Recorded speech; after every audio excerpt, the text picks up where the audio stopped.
Desvallées et je vous remercie de m'écouter aujourd'hui. Ma thèse a porté sur un problème qui affecte 35 millions d'Européens et qui est la vulnérabilité énergétique. C'est l'exposition au risque de ne pas pouvoir se chauffer, cuisiner, climatiser sa maison parce que l'énergie est chère ou parce que les revenus ne suffisent pas ou parce que l'efficacité énergétique fait défaut ou bien alors les trois ensemble. J'ai étudié ce problème dans des contextes urbains et en Europe du Sud avec 2 cas d'études, à Porto et à Barcelone, et avec une approche de political ecology qui consiste à s'intéresser à la matérialité des problèmes environnementaux, à leurs conséquences sociales et à leur prise en charge politique.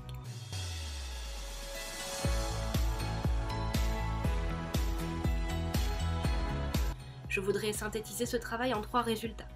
Un premier résultat, c'est d'avoir montré à la fois l'envergure et la sévérité des conditions de manque d'accès à l'énergie, alors pour les ménages qui étaient déjà pauvres avant la crise économique, et puis aussi pour tout un ensemble de nouveaux pauvres qui appartenaient à une classe moyenne avant 2008. Dans ces conditions, il y a bien sûr le fait d'avoir froid, et si vous avez passé un hiver en Espagne ou au Portugal, il y a des chances pour que vous voyez ce que je veux dire, mais il y a aussi le fait de rogner sur les dépenses pour payer les factures, de s'endetter auprès des fournisseurs d'énergie, et puis si on ne peut pas payer, il y a les dettes, les coupures d'énergie, et puis une réponse radicale qui est la fraude d'électricité. Dans ces situations, il n'y a pas que la crise économique qui joue, il y a aussi les choix faits par les gouvernements portugais et espagnols de soutenir le déploiement de la puissance d'énergie renouvelable et non renouvelable au prix d'une augmentation des factures, et puis aussi une succession de politiques du logement qui ont favorisé les nouvelles constructions avec peu d'encadrement des normes énergétiques.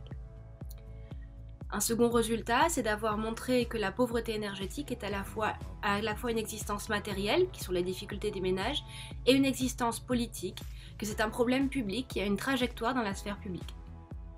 Au Portugal, cette trajectoire est restée dans les sphères des services de l'État et s'est traduite par une attribution automatique des tarifs sociaux d'électricité.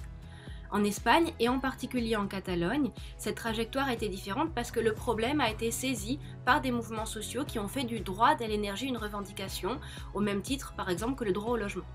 Ces mouvements sociaux, ils ont mis en place une stratégie de lobbying auprès du Parlement catalan et le résultat, c'est d'avoir fait adopter une loi en 2015 qui interdit les coupures d'énergie aux ménages précaires. Un autre résultat de leur mobilisation, c'est d'avoir mis la pauvreté énergétique à l'agenda politique, c'est-à-dire que tout parti de gauche, aujourd'hui en Espagne, se doit d'inclure une mesure sur la pauvreté énergétique dans son programme. Le troisième résultat, c'est d'avoir suivi la trajectoire de ce problème public lorsqu'il a été traduit en politique publique et d'avoir montré la difficulté de mettre en œuvre concrètement un droit à l'énergie lorsque ni les fournisseurs d'énergie ni les collectivités locales ne veulent prendre en charge l'accumulation des impayés d'énergie des ménages. J'ai documenté alors l'adoption d'un entre-deux qui fait consensus et qui consiste à tenter de réduire les factures en amont plutôt que de les payer en aval. Alors c'est la diffusion de solutions low cost qui reposent sur un changement des pratiques individuelles plutôt que sur des politiques de réhabilitation des logements ou de refonte de la tarification de l'énergie.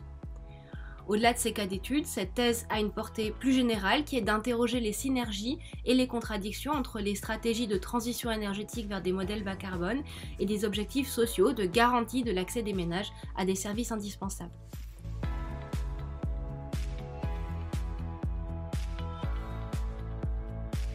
Alors, obtenir le prix de thèse de l'école des ponts, ça représente beaucoup pour moi.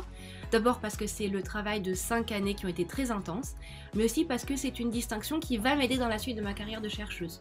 Aujourd'hui, je dirige une chaire junior à l'université de Pau et des Pays de l'Adour, chaire qui porte sur la précarité énergétique en France et en incluant cette fois-ci les mobilités. Et le fait d'avoir été reconnu ainsi par l'école des ponts, c'est un moyen de plus d'emmener des pouvoirs publics dans des partenariats et de faire avancer la recherche sur l'articulation entre transition énergétique et justice sociale. D'abord, je voudrais remercier la Fondation des Ponts et l'école des Ponts pour m'avoir décerné ce prix de thèse. Je voudrais aussi remercier le laboratoire LATS et mes directeurs de thèse, Olivier Coutard et Jonathan Rutherford.